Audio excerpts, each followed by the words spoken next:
Catus Maximus here, this time with the Snap-on 10-inch tongue and groove pliers. Compare these two. Now these are classics. I don't know what the newest ones. We know they're classics because they have the handwriting style rounded font rather than newer, more chiseled font. These I almost missed. I'm just digging through some tools at one of my favorite haunts. Looking at the slip joint pliers to see if there are any brands I hadn't seen yet. Ran into these, looked at them, saw, oh, they look like they're in nice condition. They kind of actually look kind of thick. And was like, oh, no stamping or markings there. No stamping or markings here. And I thought they were just some no-name Chinese stuff. And just as I was putting them down, kind of thought that was just dinged up or a little bit of rust or flaking chrome on the rivet there. Took a quicker peek, and surprisingly enough, Snap-on stamps their name onto the little bolt that holds these together and not anywhere on the body of the tool itself, which seems a little bit strange considering that Snap-on is, of course, Snap-on. And that's usually how I end up with Snap-on tools, because reading this little tiny Snap-on logo when you're just digging through a pile of pliers, super easy to miss, because I guarantee you I wasn't the first person at that sale or the 10th, and plenty of other people just thought just another set of tongue and groove pliers when these actually are Snap-ons. What to say about them? Nice curvature, nice finish, satin finish on these vintage set.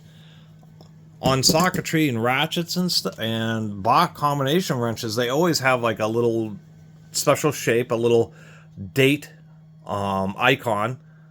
But on these, as far as I can tell, nowhere inside the jaws or anything, nowhere on the rivet itself, because that is the number 9. It's a 9A, which I think is the model number. Nowhere on the little back of the bolt do we actually have a date code. All we know is these are like 80s or 90s at the latest because of the font style. One thing I was going to kind of criticize Snap-on a little bit about, considering they're supposed to be the best, or also or one of the best. There's countless tool manufacturers out there. Say we compare to this duro-chrome, which, you know, stamped their logo into the body, but super fine. Duro-chrome, it is bolted through, but we can see that it's a much larger nut and a much thicker bolt on pliers that are basically the same size. Plus they have like this, I don't know how to put it, but extra bend here in the end, which is just adds a little bit to the ergonomics rather than just a simple flare that these Snap-ons have. If we can compare to some true classic channel locks, you know you have true classic channel locks because they'll actually say Champion d'Armament, and even compared to some very vintage channel locks, we can see the channel locks also have a pretty large nut and a thicker through bolt on a set of pliers that is the same size. The channel locks also have this kind of extra ergonomic wave in the end of the handles. So that's my little review of these Snap-on groove joint pliers. I certainly think they're pretty nice.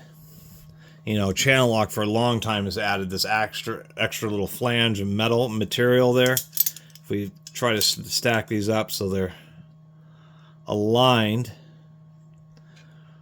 we can see that maybe the Snap-on is actually about as wide, but I think channel lock does this just so they have a little bit of clearance, so it's just a little bit easier to adjust while still providing a lot of strength. It's something they've done for a real long time that many other manufacturers just don't, like these duro-chromes don't, and of course the Snap-ons don't. So I think they're obviously, being Snap-on, a great quality groove joint plier.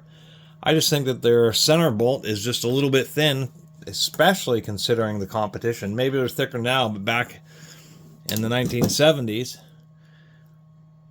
actual channel locks and duro-chromes and other brands would have been actually a bit stronger and a bit better than these old snappies. But nonetheless, glad to add them to my collection just because of the darn name of Snap-on tools. Kind of like the Bentley of tools. May not actually be the best for what it is, but most people just see it that way and charge an arm and a leg for it when they know what they have.